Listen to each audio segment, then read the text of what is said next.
God creates the heavens and the earth in 6 days. He makes Adam and Eve, who spend their days with God until they give in to temptation by eating from a forbidden tree. Sin enters the world, and things get so bad that God floods the earth and starts over with Noah and his family. Years later, God calls Abraham to follow him with the promise to make Abraham the father of a great nation. Abraham obeys, and God gives him a son, Isaac. Isaac's son Jacob has 12 sons. Joseph, Jacob's favorite, becomes second in command of Egypt. God uses him to save his entire family and Egypt from starvation. Hundreds of years later, the Israelites are slaves in Egypt. Moses is called to lead the Israelites out of slavery. Joshua takes over after Moses and leads the people into the promised land.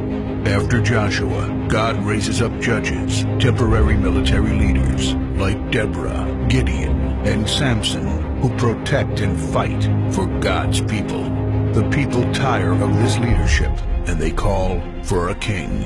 God gives Israel King Saul, King David, and then King Solomon. But it's all downhill from here. The people rebel. The kingdom of Israel is divided, and everyone turns their back on God. Prophets like Elijah, Isaiah, Micah, and Jeremiah warn that if people don't repent of their sins, there will be consequences. But the people ignore their warnings. The divided kingdoms are conquered, and God's people face captivity in foreign lands. People like Daniel show great courage and stand up for God when no one else does. Some of the exiled people return to the promised land, but for 400 years, God is silent. No prophets, no miracles, and no angel visitations. But then, the silence is broken when Jesus is born. He lives a perfect life, teaches truth, and performs miracles, proving He is God. He shows us the full extent of God's love by taking our place and dying on the cross for our sin.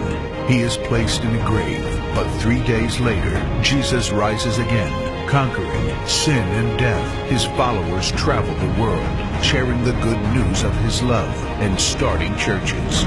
We now are part of this story, and we have the chance to change the world and share His love, because one day He will crack open the sky and He will return.